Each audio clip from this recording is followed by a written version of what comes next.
hello everyone स्वागतम जनाइছো ঋতিকা শইকীয়া ব্লগটোলে আৰু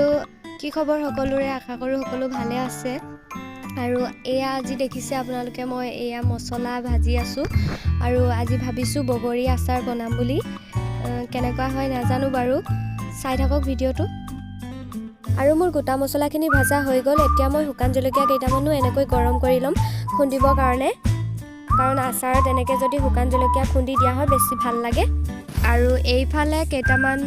মান জলকীয়া এনেকৈ সৰু সৰুকে কাটি লৈছো এফালে এইখিনি পকাখিনি বাৰু অলপ শুকাই থোৱা আছে এইখিনি অলপ মিহি মিহিকৈ কাটি লৈছো ৰ'দত দিবৰ কাৰণে আৰু তাৰ পিছত এইফালে আপোনালোকে চাওক বগৰীখিনি মই পকা বগৰী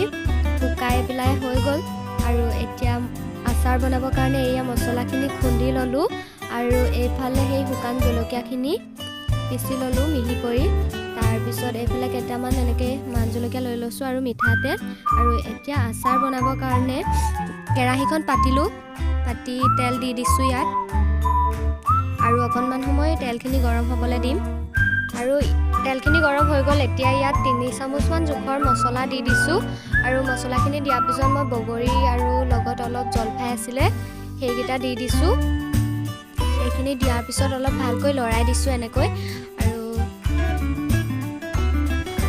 লৰাই দিব লাগিব অলপ ভালকৈ যাতে তেলখিনি ভিতৰলৈ সোমাই যায় তাৰ পিছত মই ইয়াত ভোট জলকীয়াখিনি দি দিছো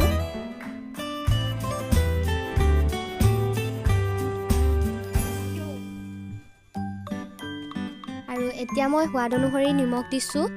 আপোনালোকে নিমখটো নিজৰ জোখমতে দি ল'ব আৰু নিমখ দিয়াৰ পিছত ইয়াত মই এতিয়া হালধি দিম এয়া মই হালধি দি দিছো আৰু যোনখিনি পিচি থোৱা গোটা মছলা আছিলে সেইখিনি মই দি দিম এতিয়া ভালকৈ এনেকৈ লৰাই দিব তাৰ পিছত এতিয়া মছলাখিনি দি দিছো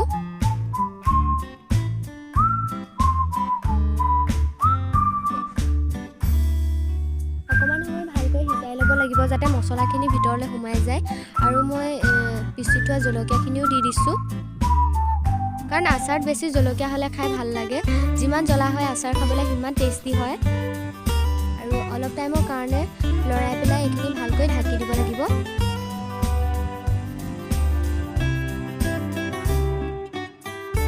আৰু ইয়াত মই এতিয়া 1 চামুচমান জোখৰ ভিনেগাৰ দি দিছো ভিনেগাৰ দিলে আচাৰখিনি নহয় বহুত দিনলৈকে ভাল হৈ থাকে আৰু মানে বেয়া হোৱা চান্স নাথাকে আৰু যিমান পাৰি ৰ'দত দিব লাগে তেতিয়া আচাৰখিনি ভাল হৈ থাকে কোমল হৈ থাকে আৰু খাবলৈও বহুত বেছি ভাল লাগে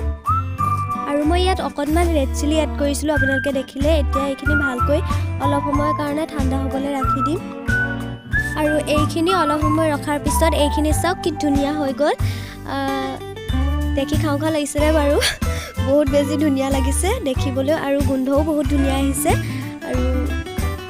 বনাব আপোনালোকে এনেকৈ আৰু ভিডিঅ'টো যদি ভাল পালে তেনেহ'লে লাইক কৰিব কমেণ্ট কৰিব আৰু মোৰ চেনেলটো প্লিজ ছাবস্ক্ৰাইব কৰি দিব